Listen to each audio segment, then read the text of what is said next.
Hi, it's Dre Griggs with Obsidian Wisdom. On today's Wisdom Wednesday, we will be reading the proverb, before preparing to improve the world, first look around your own home 3 times. This is a proverb on prioritizing things in your life, and it really gives perspective that I think you'll find value in.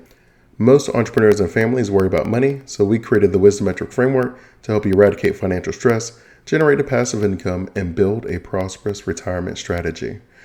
When you are planning on improving the world, the cool thing about that is it already speaks to the heart. It speaks to the reason I love entrepreneurs in general. We are always working on trying to make the world a better place. And more times than not, the value that is returned to you is financial on many aspects, but is also internal in the sense that you grow in mindset and experiences. You grow in relationships and things that help you to realize what the world is all about, some of the beauty in it. And sometimes we can make different changes where we're trying to make the world a better place, and we sometimes forget to look in our own home with our own family, our own kids and relationships. Where, for example, I'm very passionate about serving my community with financial education. I think it's very important for Blacks to understand finances. I think it's very important for us to be able to understand and grow comfort in the stock market. I've read where Blacks were disproportionately not active in the stock market, where the percentage of us that are willing and comfortable to invest, whether we believe that it's rigged or whether we believe it's not possible to understand it, that we don't really put any money in the stock market. And that is going to be one of the greatest avenues to build wealth, where you're able to start closing the wealth gap. And so I spend a lot of time trying to educate where the importance of making sure you put money in the stock markets. Then it comes to legacy planning and things like that. I've heard it described, and it was pretty cool, where someone talked about just like that, the picture of kind of like the two most important family members. And I don't know, not like literally important, but just in the sense that they are pictures over the fireplace where your generations, your kids know that you took care of them, that you made decisions that helped the family for years and decades to come. And those pictures are like kind of hand painted, and everybody's like in a suit or something like that. And it's like a legacy where they appreciate the amount of work that you've done, that they may never see you, and they may never have known you physically, but they know that you love them because you took care of them financially, that you put things in place, that you made sure the family legacy and education and mindset and the skills that you built were passed on. And I think that is so powerful and is so beautiful. But sometimes we don't look to pass a lot of the strengths that we've learned onto our family. And I think that's part of the reason why generational wealth ends up disappearing by the third generation 70% of the time. And the way we often talk about it in the industry is you'll say the first generation, they had the mindset shift where they figured something out to be able to build the wealth, whether that was a skill or a talent or relationship, whatever it was that they were able to figure out, they figured it out. And then usually your kids, the second generation, they saw the struggle. They remember what life used to be like when the journey first started. So they appreciate the value of the money. They also were able to learn a lot of your insights and experiences where they have that mindset in some ways, and then they don't in other ways. And as a result, because they just solely saw you build it, they appreciate it to the point that they usually don't waste the money. And so that's why it usually makes it through the second generation. But the third generation has no idea of the struggle. They have no idea of the grind and the changes and the transformation and when everything started and what you learn. And so the third generation usually spends all the money. They don't have any insight on the value of it. And so when it comes to changing the whole world, you have to start with your family in your own household. And that comes even true for me in my industry. It does not do any benefit for me to put these videos out where I'm talking about financial literacy and education and investing in retirement, making sure that you take care of your financial house. And then I don't teach my kids anything about finances, where they have no idea.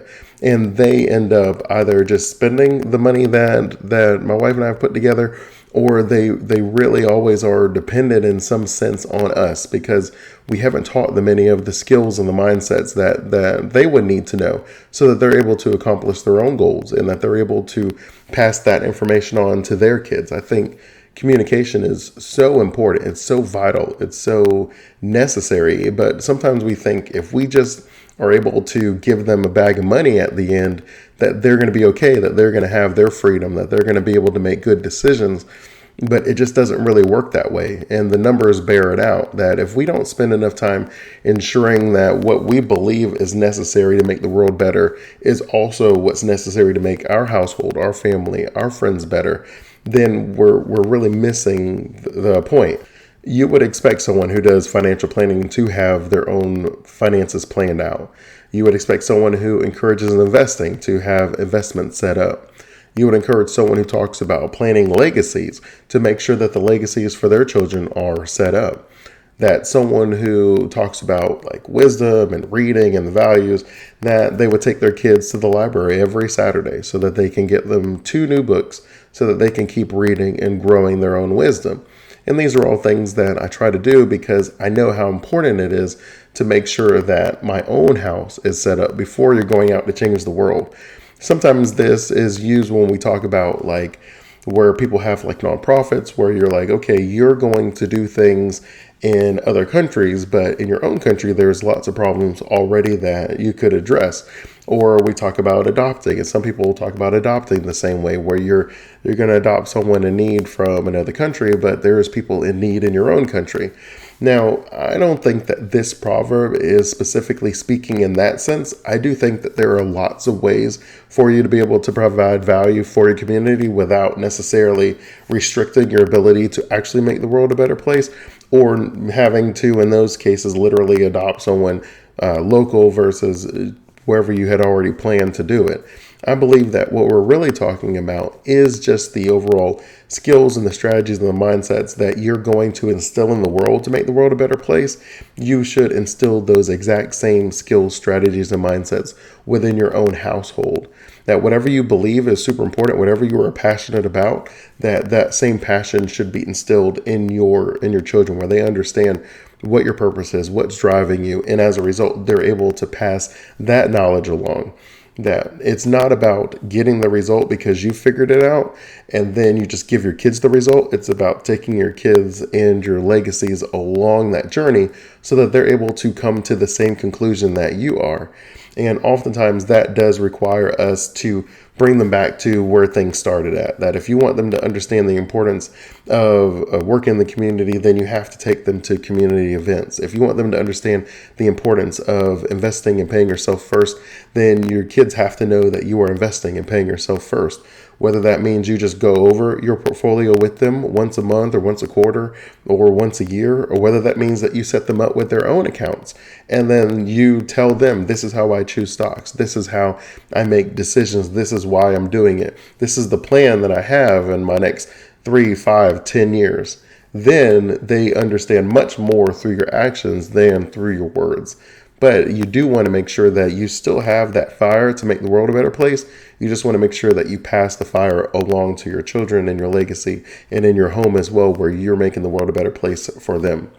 I know when I had first entered the industry, I started with insurance products, and oftentimes we talked about the importance of having life insurance ourselves. That how are you going to tell someone that they need to have life insurance if you don't have it yourself? That if you believe in the product, then shouldn't you have the product with your own family? And I've always thought that was super important, and I thought it was very valuable that you make sure that you're preaching what it is, or that you're living what it is that you preach. It's no quicker way to lose credibility than to be telling someone one thing and to be doing another. To be telling someone how bad smoking is, but you smoke. To tell someone how important it is to not watch TV and how it's a waste of time, but then you spend hours a day in front of the TV. You want to make sure that you're living the life that you are preaching, and that starts at home. If you believe these things, then you have to make sure that you are living that lifestyle. And that is the best way to teach your children what you believe about money and family and friends. However you spend your time is exactly what you think is most important. It's not exactly about what we say. It's always about how we spend our time. So make sure you're spending your time in things that shows others what it is that you're passionate about, that you don't have to tell them that it's what you're passionate about.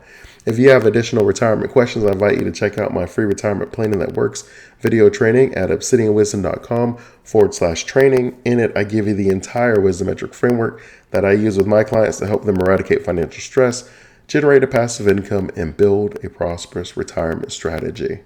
Until next time, Wisdomites, remember, wisdom is asking the right questions to allow yourself to get the right answers. Keep asking those questions and you will keep getting those answers. Continue blessings.